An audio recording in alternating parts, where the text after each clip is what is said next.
আজ 26শে জানুয়ারি।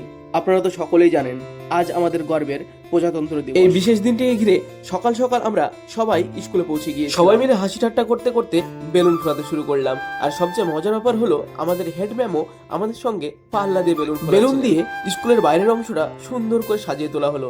এরপর স্যার, আমি আর সাহেব আমরা তিনজন মিলে খুব যত্ন সহকারে জাতীয় পতাকাটাকে ভাঁজ করে বেঁধে দিলাম। তারপর পতাকার নিচে হালকা করে ফুল ছিটিয়ে দেওয়া হলো যাতে দেখতে আরো সুন্দর। এরপর সবচেয়ে সুন্দর মুহূর্তটা এলো, আমাদের স্কুলের প্রতিটা ছাত্রছাত্রীর হাতে তুলে দেওয়া হলো একটি করে জাতীয় পতাকা। জাতীয় পতাকা হাতে পেয়ে ওদের মুখের হাসিটা যেন দ্বিগুণ বেড়ে গেল।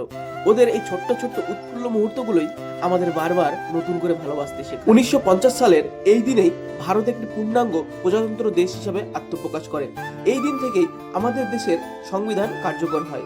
এই সংবিধানই আমাদের অধিকার, স্বাধীনতা ও দায়িত্বের পথ দেখায়। প্রজাতন্ত্র দিবস আমাদের শেখায় আমরা সবাই সমান, ধর্ম, জাতি, ভাষা নির্বিশেষে আমরা সবাই। এই দিনটি আমাদের মনে করিয়ে দেয় দেশের জন্য যারা আত্মত্যাগ করেছেন, যারা আমাদের একটি স্বাধীন ও শক্তিশালী ভারত উপহার দিয়েছেন, তাদের প্রতি শ্রদ্ধা জানানো আমাদের কর্তব্য। আমাদের ছোটদের দায়িত্ব হলো ভালো মানুষ হওয়া, দেশকে ভালোবাসা এবং ভবিষ্যতে একজন দায়িত্ববান নাগরিক। আমাদের স্কুলে রাকিবুল স্যার খুব সুন্দর করে ছাত্রছাত্রীদের কাছে প্রজাতন্ত্র দিবসের তাৎপর্য সম্পর্কে সংক্ষিপ্ত কিছু তুলে ধরে। এরপর শুরু হলো ছোটদের পরিবেশনা।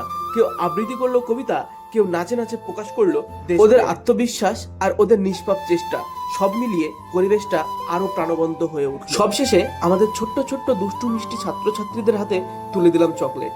হাসি মুখে ওদের বিদায় জানালাম আর মনে মনে ভাবলাম এই মুহূর্তগুলো তো আসল সময়। আমাদের এই ছোট্ট ছোট্ট ছাত্রছাত্রীদের সঙ্গে কাটানো সুন্দর সময়গুলো আপনাদের কেমন লাগে অবশ্যই কমেন্ট করে জানান। এই সুন্দর মুহূর্তগুলোই হয়তো ভবিষ্যতে স্মৃতির পাতায় সবচেয়ে উজ্জ্বল হয়ে থাকে। সবশেষে আমরা সবাই মিলে একটা সুন্দর করে গ্রুপ ফটো তুললাম।